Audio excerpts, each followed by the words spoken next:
Winning Punjab ਦੇਖ ਰਹੇ ਹੋ ਤੁਸੀਂ ਤੇ ਮੈਂ ਹਾਂ ਲਖਵਿੰਦਰ ਸਿੰਘ ਮਾਨ ਲੈ ਕੇ ਹਾਜ਼ਰ ਹਾਂ ਪੰਜਾਬ ਦੀ ਰਾਜਨੀਤੀ ਦੀਆਂ ਕੁਝ ਵੱਡੀਆਂ ਤੇ ਅਹਿਮ ਖਬਰਾਂ। ਅੱਜ ਦੇ ਇਸ ਪ੍ਰੋਗਰਾਮ ਦੇ ਵਿੱਚ ਗੱਲਬਾਤ ਕੀਤੀ ਜਾਏਗੀ ਕੈਪਟਨ ਅਮਰਿੰਦਰ ਸਿੰਘ ਦੀਆਂ ਮੁਸ਼ਕਲਾਂ ਦੇ ਵਿੱਚ ਵਾਧਾ ਹੋਣ ਵਾਲਾ ਹੈ ਕਿਉਂਕਿ ਉਹਨਾਂ ਨੂੰ ਘੇਰਨ ਦੀ ਤਿਆਰੀ ਭਗਵੰਤ ਮਾਨ ਦੀ ਸਰਕਾਰ ਵੱਲੋਂ ਕੀਤੀ ਜਾ ਰਹੀ ਹੈ। ਜਾਂਚ ਤੱਕ ਸ਼ੁਰੂ ਹੋ ਚੁੱਕੀ ਹੈ। ਸੋ ਕੀ ਇਸ ਜਾਂਚ ਦੇ ਘੇਰੇ ਵਿੱਚੋਂ ਨਿਕਲਣ ਦੇ ਵਿੱਚ ਕਾਮਯਾਬ ਹੋਣਗੇ ਜਾਂ ਫਿਰ ਸਿਕੰਜਾ कैप्टन अमरिंदर सिंह के दुआले कसिया जाएगा। किस तरह की जांच है इस बारे विस्तार देना गलबात करांगे। श्रोमणी अकाली दल दे विच एक वड्डा बदलाव होने जा रहा है। ये बदलाव भूंदड़ कमेटी की रिपोर्ट तो बाद आने वाला है। इस बदलाव दे विच किहड़े-किहड़े लोकां दी कुर्सियां जाणगियां ते किहड़े-किहड़े लोकां नूं कुर्सियां मिलणगियां, इस बारे गलबात करांगे। नाल ही नाल गलबात करांगे हरियाणा दी, जिन्हां वल्लों की चंडीगढ़ छड्डण दे संकेत दिते गए ने, लेकिन नाल कुछ शर्तां भी रखियां गईयां ने भी किन्हां शर्तां दे तहत वो चंडीगढ़ नूं छड्ड देणगे। सो किहड़ियां शर्तां ने उस बारे भी गलबात करांगे। नाल ही नाल गलबात करांगे केंद्र सरकार दी, जिस दे वल्लों की विरोधी धिरां दी बोलती बंद करन दे लई एक नवां फरमान पेश कर दिता गया। आखिर की आ फरमान, उस बारे विस्तार दे नाल गलबात की जाएगी। सो इस प्रोग्राम के सब तो पहला आप शुरुआत के गल करांगे हुण कैप्टन अमरिंदर सिंह की।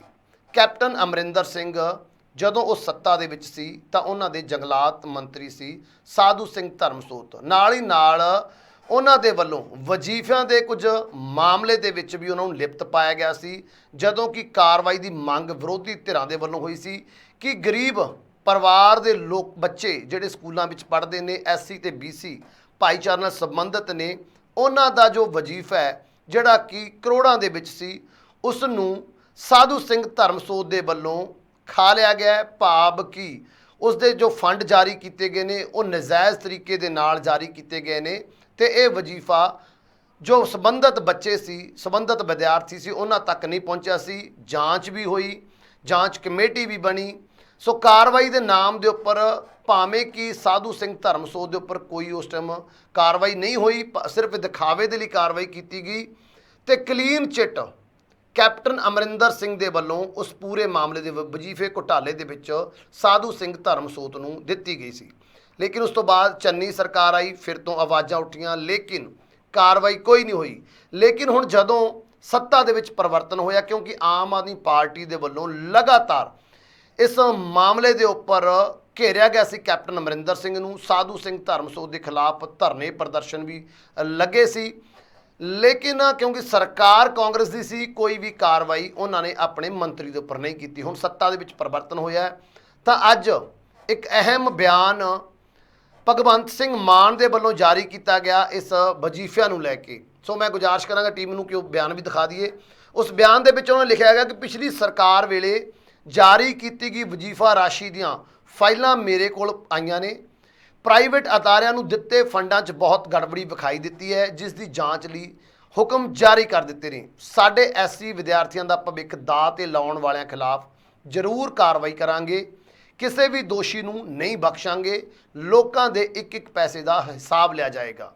दस दिए कि साधु सिंह धर्मसोत की गल इस मामले विच करते हुए नजर आए ने भगवंत सिंह मान, ਜਿਹੜੇ कि इस समय सलाखां के पिछे ने। भावें कि वो जंगलात मंत्री हुंदे होए उन्हां दे उपर कुछ करप्शन के चार्जिज लगे सी, जिस दे तहत वो सलाखां के पिछे ने कार्रवाई चल रही है। लेकिन हुण जदों ये फाइल भी भगवंत सिंह मान कोले पुजे, जिवें उन्होंने दस्सिया कि फाइलां मेरे कोले पुज चुकियां ने, जिस दे विच साधु सिंह धर्मसोत फसदे हुए नज़र आ रहे हैं, क्योंकि बड़े बड़े पद्धर ते प्रदर्शन भी हुए सी। आम लोगों के वलों भी एलीगेशन साधु सिंह धर्मसोत के उपर लगाए गए सी, भावें कि clean chit captain Amarinder Singh वलों दिती गई सी।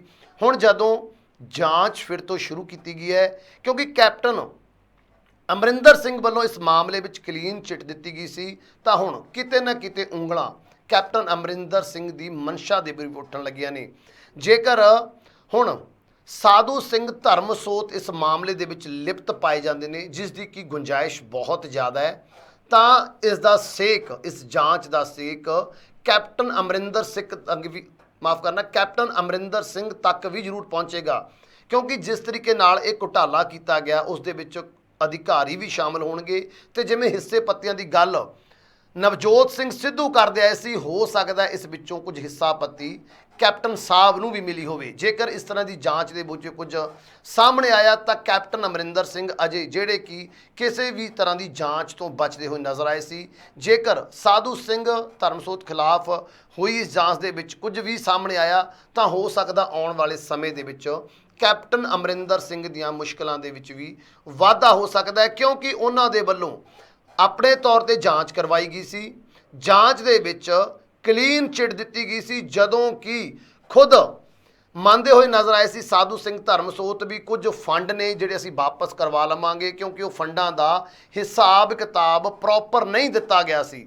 ਸੋ ਉਸ ਤੋਂ ਬਾਅਦ ਹੁਣ ਜਦੋਂ ਸਰਕਾਰ ਵੱਲੋਂ ਜਾਂਚ ਦੇ ਹੁਕਮ ਨੇ, ਤੁਸੀਂ ਭਗਵੰਤ ਸਿੰਘ ਮਾਨ ਦਾ ਉਹ ਬਿਆਨ ਵੀ ਦੇਖਿਆ, ਉਹ ਟਵੀਟ ਵੀ ਦੇਖਿਆ, ਜਿਸ ਵਿੱਚ ਉਹਨਾਂ ਨੇ ਕਾਰਵਾਈ ਦੀ ਮੰਗ ਕੀਤੀ ਤੇ ਨਾਲ ਹੀ ਨਾਲ ਜਾਂਚ ਦੀ ਗੱਲ ਕਰਦੇ ਹੋਏ ਨਜ਼ਰ ਆਏ ਨੇ ਕਿ ਇੱਕ ਇੱਕ ਪੈਸੇ ਦਾ ਹਿਸਾਬ ਜ਼ਰੂਰ ਲਿਆ ਜਾਏਗਾ। ਜੇਕਰ ਜਾਂਚ ਹੁਣ ਅੱਗੇ ਵੱਧਦੀ ਹੈ, ਸਾਧੂ ਸਿੰਘ ਧਰਮਸੋਤ ਜਿਵੇਂ ਪਹਿਲਾਂ ਕਿਹਾ ਲਿਪਤ ਪਾਏ ਜਾਂਦੇ ਨੇ, ਤਾਂ ਹੋ ਸਕਦਾ ਇਸ ਜਾਂਚ ਦੇ ਸੇਕ ਕੈਪਟਨ ਅਮਰਿੰਦਰ ਸਿੰਘ ਤੱਕ ਪਹੁੰਚਣ ਤੇ ਉਹਨਾਂ ਤੋਂ ਵੀ ਪੁੱਛ-ਗਿੱਛ ਹੋ ਸਕਦੀ ਹੈ, ਕਿਉਂਕਿ ਲਗਾਤਾਰ ਉਹਨਾਂ ਦੇ ਉੱਪਰ ਵੀ ਕਰਪਸ਼ਨ ਦੇ ਚਾਰਜ ਦਾ ਤਾਂ ਇਹ ਕੇਲ ਕਹੀ ਵੀ ਆ ਵੀ ਉਹ ਕਹਿ ਰਹੇ ਸੀ ਵੀ ਉਹਨਾਂ ਦੇ ਮੰਤਰੀ ਕਰਪਸ਼ਨ ਕਰਦੇ ਨੇ, ਲੇਕਿਨ ਉਹਨਾਂ ਦੇ ਵੱਲੋਂ ਆਪਣੇ ਕਿਸੇ ਵੀ ਮੰਤਰੀ ਦੇ ਖਿਲਾਫ ਕੋਈ ਵੀ ਮਾਮਲਾ ਦਰਜ ਨਹੀਂ ਕੀਤਾ ਗਿਆ ਸੀ ਤੇ ਗੱਲ ਹਿੱਸਿਆਂ ਪੱਤੇ ਤੱਕ ਪਹੁੰਚੀ ਸੀ ਵੀ ਹਰ ਮੰਤਰੀ, ਹਰ ਉਹਨਾਂ ਦਾ ਵਿਧਾਇਕ ਜੋ ਵੀ ਕਰਪਸ਼ਨ ਕਰਦਾ ਹੈ, ਹਿੱਸਾ ਪੱਤੀ ਉੱਪਰ ਤੱਕ ਜਾਂਦੀ ਹੈ। ਇਹ ਗੱਲਾਂ, ਇਹ ਇਲਜ਼ਾਮ ਵਿਰੋਧੀ ਧਿਰਾਂ ਦੇ ਵੱਲੋਂ ਪਹਿਲਾਂ ਵੀ ਲਗਾਏ ਗਏ ਸੀ, ਲੇਕਿਨ ਹੁਣ ਇਸ ਜਾਂਚ ਦੇ ਵਿੱਚੋਂ ਕੀ ਨਿਕਲ ਕੇ ਸਾਹਮਣੇ ਆਉਂਦਾ, ਇਸ ਤੋਂ ਬਾਅਦ ਪਤਾ ਚੱਲ ਜਾਏ ਕਿ ਸੇਕ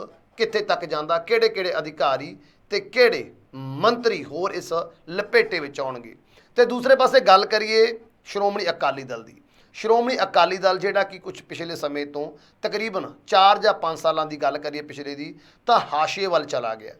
ਹਰ ਇੱਕ ਇਲੈਕਸ਼ਨ ਦੇ ਨਾਲ ਉਹਨਾਂ ਦਾ ਗ੍ਰਾਫ ਥੱਲੇ ਵੱਲ ਆਇਆ। ਇਲੈਕਸ਼ਨ 2022 ਵਿਧਾਨ ਸਭਾ ਦੀ ਗੱਲ ਕਰੀਏ ਤਾਂ ਸਿਰਫ 2 ਸੀਟਾਂ ਤੇ ਨਾਲ ਭਾਈਵਾਲ ਪਾਰਟੀ ਬਹੁਜਨ ਸਮਾਜ ਪਾਰਟੀ ਨੂੰ 1 ਸੀਟ, ਕੁੱਲ ਮਿਲਾ ਕੇ 3 ਸੀਟਾਂ ਗੱਠਜੋੜ ਦੇ ਹੱਥ ਲੱਗੀਆਂ ਸੀ।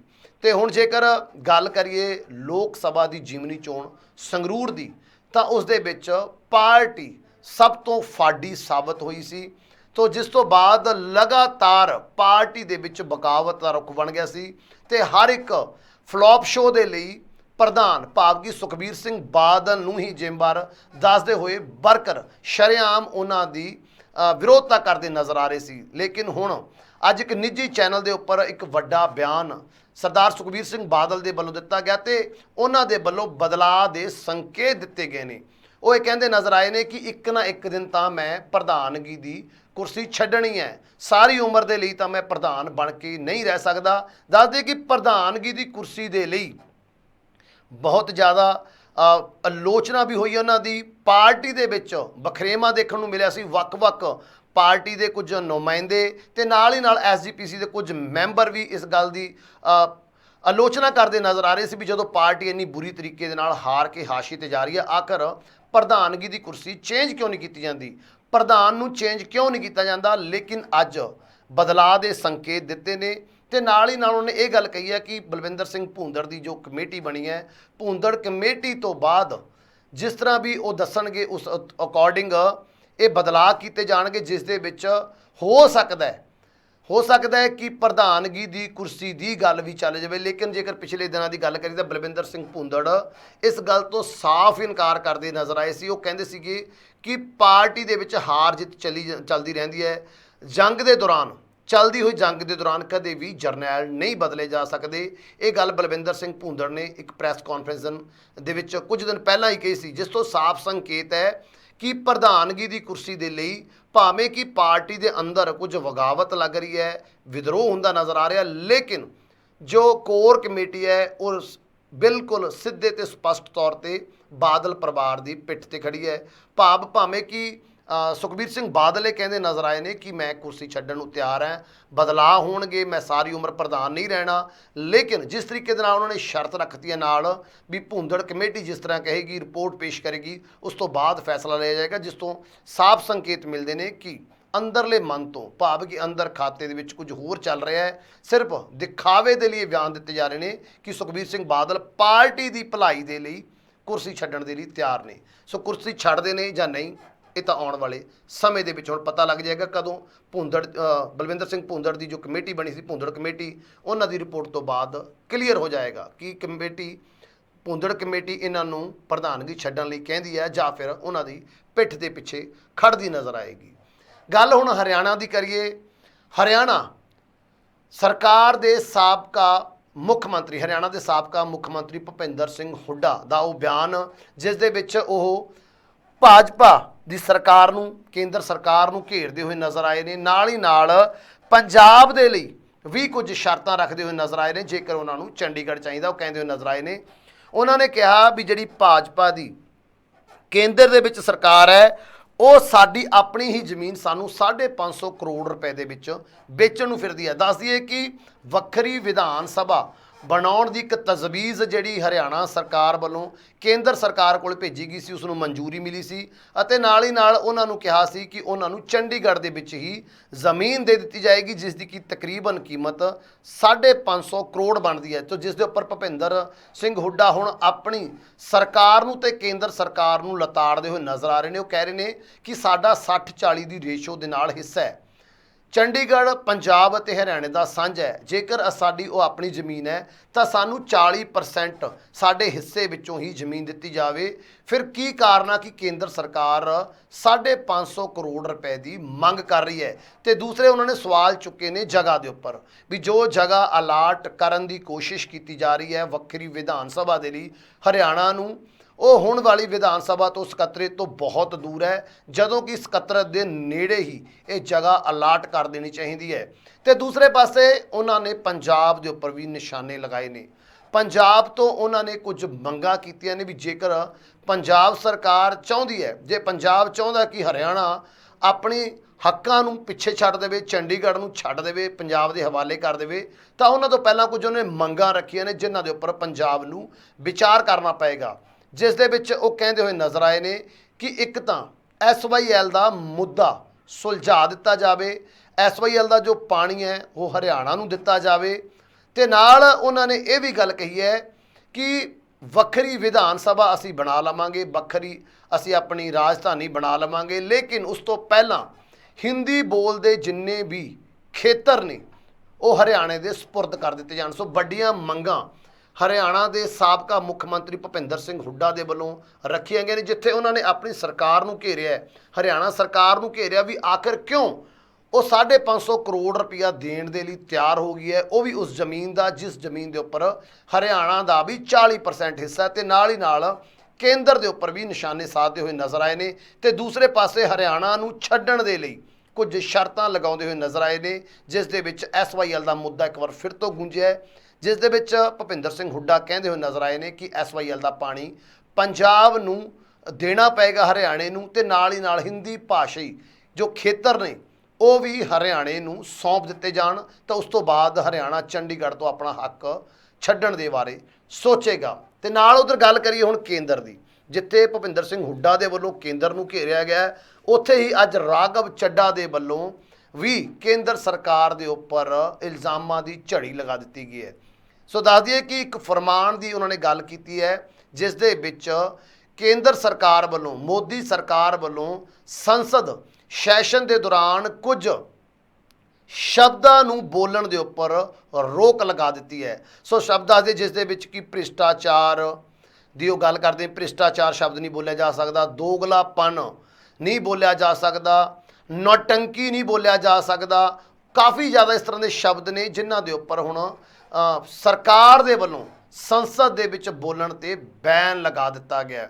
ਸੋ ਉਸ ਦੇ ਉੱਪਰ ਰਾਘਵ ਚੱਡਾ ਨੇ ਬੋਲਦੇ ਹੋਏ ਕਿਹਾ ਕਿ ਇਹ ਉਹ ਸ਼ਬਦ ਨੇ, ਦੋਗਲਾਪਨ ਹੋ ਗਿਆ, ਦੋਹਰੀ ਨੀਤੀ ਹੋ ਗਈ, ਭ੍ਰਿਸ਼ਟਾਚਾਰ, ਤੇ ਇਹਨਾਂ ਸ਼ਬਦਾਂ ਦੇ ਉੱਪਰ ਕਹਿੰਦੇ, ਉਹ ਕਹਿ ਰਹੇ ਨੇ ਰਾਘਵ ਚੱਡਾ ਵੀ ਇਹ ਉਹ ਸ਼ਬਦ ਨੇ ਜਿਨ੍ਹਾਂ ਦੇ ਨਾਲ ਅਸੀਂ ਸੰਸਦ ਦੇ ਵਿੱਚ ਸਰਕਾਰ ਦਾ ਚਿਹਰਾ ਨੰਗਾ ਕਰਨਾ ਸੀ। ਇਹ ਉਹ ਸ਼ਬਦ ਨੇ, ਨੌਟੰਕੀਬਾਜ਼ ਕਹਿ ਲਓ, ਦੋਗਲੇ ਕਹਿ ਲਓ, ਜਾਂ ਫਿਰ ਤਾਨਾਸ਼ਾਹ ਕਹਿ ਲਓ, ਇਹ ਉਹ ਸ਼ਬਦ ਨੇ ਜਿਨ੍ਹਾਂ ਸ਼ਬਦਾਂ ਦੇ ਨਾਲ ਅਸੀਂ ਸਰਕਾਰ ਨੂੰ ਪਰਿਭਾਸ਼ਿਤ ਕਰਨਾ ਸੀ। ਸੋ ਸਰਕਾਰ ਨੂੰ ਵੀ ਇਸ ਗੱਲ ਦਾ ਪਤਾ ਹੈ ਵੀ ਸਾਨੂੰ ਕਿੰਨਾ ਸ਼ਬਦਾਂ ਦੇ ਨਾਲ ਸੰਸਦ ਦੇ ਵਿੱਚ ਵਿਰੋਧੀ ਧਿਰਾਂ ਦੇ ਵੱਲੋਂ ਸੰਬੋਧਨ ਕੀਤਾ ਜਾਏਗਾ। ਸੋ ਉਸ ਦੇ ਮੱਦੇਨਜ਼ਰ ਪਹਿਲਾਂ ਹੀ ਰੋਕ ਲਗਾ ਦਿੱਤੀ ਹੈ। ਦੱਸ ਦਈਏ ਕਿ ਇਸ ਤੋਂ ਪਹਿਲਾਂ SYL ਗਾਣਾ ਜੋ ਪੰਜਾਬ ਦੇ ਸਿਰਮੌਰ ਗਾਇਕ ਸਿੱਧੂ ਮੂਸੇਵਾਲਾ ਦੇ ਵੱਲੋਂ ਗਾਇਆ ਗਿਆ ਸੀ। ਉਹਨਾਂ ਦੀ ਮੌਤ ਤੋਂ ਬਾਅਦ ਰਿਲੀਜ਼ ਕੀਤਾ ਗਿਆ ਸੀ। ਮਿਲੀਅਨ ਦੇ ਵਿੱਚ ਵਿਊ ਮਿਲੇ ਸੀ ਕੁਝ ਹੀ ਪਲਾਂ ਤੋਂ, ਕੁਝ ਹੀ ਘੰਟਿਆਂ ਦੇ ਵਿੱਚ। ਉਸ ਗਾਣੇ ਦੇ ਉੱਪਰ ਵੀ ਕੇਂਦਰ ਸਰਕਾਰ ਦੇ ਵੱਲੋਂ ਰੋਕ ਲਗਾਈ ਗਈ ਸੀ ਤੇ YouTube ਤੋਂ ਹਟਾ ਦਿੱਤਾ ਗਿਆ ਸੀ। ਉਸ ਤੋਂ ਬਾਅਦ ਜੇਕਰ ਗੱਲ ਕਰੀਏ ਖਾਲਸਾ ਏਡ ਦੀ, ਖਾਲਸਾ ਏਡ ਦੇ ਉੱਪਰ ਵੀ ਜੋ ਉਹਨਾਂ ਦਾ ਅਕਾਊਂਟ ਹੈ ਉਸ ਨੂੰ ਵੀ ਬੈਨ ਕਰ ਦਿੱਤਾ ਗਿਆ ਸੀਗਾ। ਟਵਿੱਟਰ ਅਕਾਊਂਟ ਸੀਗਾ, ਜੋ ਕਿਸਾਨਾਂ ਦਾ ਅਕਾਊਂਟ ਸੀਗਾ, ਟਵਿੱਟਰ ਹੈਂਡਲ ਸੀ, ਉਸ ਨੂੰ ਵੀ ਬੈਨ ਕਰ ਦਿੱਤਾ ਗਿਆ ਸੀਗਾ ਤੇ ਨਾਲ ਹੀ ਨਾਲ ਰਿਹਾਈ ਸੌਂਗ ਉਸ ਨੂੰ ਵੀ ਬੈਨ ਕਰ ਦਿੱਤਾ ਗਿਆ। ਭਾਵ ਕਿ ਲਗਾਤਾਰ ਮੌਲਿਕ ਅਧਿਕਾਰਾਂ ਦਾ ਹਨਨ ਕੀਤਾ ਜਾ ਰਿਹਾ ਹੈਗਾ ਸੈਂਟਰ ਸਰਕਾਰ ਦੇ ਵੱਲੋਂ। ਪਾਬੰਦੀਆਂ ਜੋ ਕਿ ਮੌਲਿਕ ਅਧਿਕਾਰ ਆ, ਬੋਲਣ ਦੀ, ਸਰਕਾਰਾਂ ਦੇ ਖਿਲਾਫ ਬੋਲਣ ਦੀ ਪਾਬੰਦੀ, ਮਾਫ ਕਰਨਾ, ਸਰਕਾਰਾਂ ਦੇ ਖਿਲਾਫ ਬੋਲਣ ਦੀ ਆਜ਼ਾਦੀ, ਅਧਿਕਾਰ ਜੋ ਕਿ ਮੌਲਿਕ ਅਧਿਕਾਰਾਂ ਦੇ ਵਿੱਚ ਦੇਸ਼ ਦੇ ਜਿੰਨੇ ਵੀ ਨਾਗਰਿਕ ਨੇ ਉਹਨਾਂ ਦੇ ਮੌਲਿਕ ਅਧਿਕਾਰਾਂ ਦੇ ਵਿੱਚ ਸਭ ਤੋਂ ਪਹਿਲਾ ਅਧਿਕਾਰ ਹੁੰਦਾ ਗਾ ਬੋਲਣ ਦੀ ਆਜ਼ਾਦੀ। ਸੋ ਉਸ ਦੇ ਉੱਪਰ ਹੀ ਹੁਣ ਪ੍ਰਤੀਬੰਧ ਲਗਾਉਂਦੀ ਹੋਈ ਕੇਂਦਰ ਸਰਕਾਰ ਨਜ਼ਰ ਆ ਰਹੀ ਹੈ। ਜਿਵੇਂ ਤੁਹਾਨੂੰ ਸ਼ਬਦ ਦੱਸੇ ਨੇ, ਇਸ ਤੋਂ ਇਲਾਵਾ ਕੁਝ ਹੋਰ ਕਾਫੀ ਸ਼ਬਦ ਨੇ ਜਿਨ੍ਹਾਂ ਦੀ ਇੱਕ ਲਿਸਟ ਜਾਰੀ ਕਰ ਦਿੱਤੀ ਗਈ ਕਿ ਇਹ ਸ਼ਬਦ ਸੰਸਦ ਦੇ ਵਿੱਚ ਸੈਸ਼ਨ ਦੇ ਦੌਰਾਨ ਨਹੀਂ ਬੋਲੇ ਜਾ ਸਕਦੇ, ਜਿਸ ਨੂੰ ਲੈ ਕੇ ਕਿ ਰਾਘਵ ਚੱਡਾ ਦੇ ਵੱਲੋਂ ਤਿੱਖਾ ਨਿਸ਼ਾਨਾ ਕੇਂਦਰ ਸਰਕਾਰ ਦੇ ਉੱਪਰ ਸਾਧਿਆ ਗਿਆ ਕਿ ਇਹ ਤਾਨਾਸ਼ਾਹੀ, ਇਹ ਤੁਗਲਕੀ ਫਰਮਾਨ ਹੈ ਜੋ ਜਾਰੀ ਕੀਤਾ ਗਿਆ, ਜਿਹੜਾ ਕਿ ਮੌਲਿਕ ਅਧਿਕਾਰਾਂ ਦੇ ਉੱਪਰ ਸਿੱਧਾ ਸਿੱਧਾ ਹਮਲਾ ਹੈ। ਕਿ ਹੁਣ ਦੇਸ਼ ਦੇ ਅੰਦਰ ਦੇਸ਼ ਦੇ ਨਾਗਰਿਕਾਂ ਨੂੰ ਬੋਲਣ ਦਾ ਵੀ ਅਧਿਕਾਰ ਨਹੀਂ, ਕਿ ਹੁਣ ਉਹ ਸਰਕਾਰ ਤੋਂ ਪੁੱਛ ਕੇ ਬੋਲਣਗੇ ਵੀ ਅਸੀਂ ਕਿਹੜਾ ਸ਼ਬਦ ਸਰਕਾਰ ਦੇ ਖਿਲਾਫ ਬੋਲ ਸਕਦੇ ਹਾਂ ਜਾਂ ਨਹੀਂ ਬੋਲ ਸਕਦੇ, ਜਦੋਂ ਕਿ ਬੋਲਣ ਦੀ ਆਜ਼ਾਦੀ ਸੰਵਿਧਾਨ ਨੇ ਹਰ ਇੱਕ ਨਾਗਰਿਕ ਨੂੰ ਦਿੱਤੀ ਹੋਈ ਹੈ। ਲੇਕਿਨ ਮੌਲਿਕ ਅਧਿਕਾਰਾਂ ਦਾ ਹੁਣ ਹਨਨ ਕੇਂਦਰ ਸਰਕਾਰ ਵੱਲੋਂ ਕੀਤਾ ਗਿਆ, ਜਿਸ ਦਾ ਕਿ ਆਲੋਚਨਾ ਕੀਤੀ ਅੱਜ ਰਾਘਵ ਚੱਡਾ ਨੇ ਇੱਕ ਟਵੀਟ ਵੀ ਕੀਤਾ ਤੇ ਇੱਕ ਨਿੱਜੀ ਚੈਨਲ ਦੇ ਉੱਪਰ ਵੀ ਉਹ ਬੋਲਦੇ ਦਿਖਾਈ ਦਿੱਤੇ ਨੇ। ਸੋ ਆਉਣ ਵਾਲੇ ਸਮੇਂ ਦੇ ਵਿੱਚ ਕੀ ਸੰਸਦ ਸੈਸ਼ਨ ਤੋਂ ਪਹਿਲਾਂ ਇਹ ਰੋਕ ਹਟਾ ਦਿੱਤੀ ਜਾਏਗੀ ਜਾਂ ਫਿਰ ਸੰਸਦ ਦੇ ਵਿੱਚ ਜੋ ਮੈਂਬਰ ਨੇ ਸੰਸਦ ਦੇ ਉਹ ਇਹਨਾਂ ਸ਼ਬਦਾਂ ਨੂੰ ਨਹੀਂ ਬੋਲ ਸਕਣਗੇ, ਭਾਵ ਕਿ ਬੋਲਣ ਤੇ ਪਾਬੰਦੀ ਜਾਰੀ ਰਹੇਗੀ। ਸੋ ਇਹ ਵੀ ਹੁਣ ਸੰਸਦ ਤੱਕ, ਸੈਸ਼ਨ ਤੱਕ ਦੇਖਣਾ ਪਏਗਾ। ਸੋ ਅੱਜ ਦੇ ਇਸ ਪ੍ਰੋਗਰਾਮ ਦੇ ਵਿੱਚ ਇੰਨਾ ਹੀ। ਤੁਹਾਨੂੰ ਇਹ ਪ੍ਰੋਗਰਾਮ ਕਿਵੇਂ ਲੱਗਿਆ, ਤੁਹਾਡੇ ਇਸ ਪ੍ਰੋਗਰਾਮ ਸੰਬੰਧੀ ਵਿਚਾਰ ਕੀ ਨੇ, ਸਾਨੂੰ ਕਮੈਂਟ ਕਰਕੇ ਜ਼ਰੂਰ ਦੱਸਿਓ। ਅਗਲੇ ਪ੍ਰੋਗਰਾਮ ਵਿੱਚ ਫਿਰ ਤੋਂ ਸਾਡੀ ਹੋਏਗੀ ਮੁਲਾਕਾਤ। ਉਦੋਂ ਤੱਕ ਸਾਨੂੰ ਦਿਓ ਇਜਾਜ਼ਤ। ਧੰਨਵਾਦ।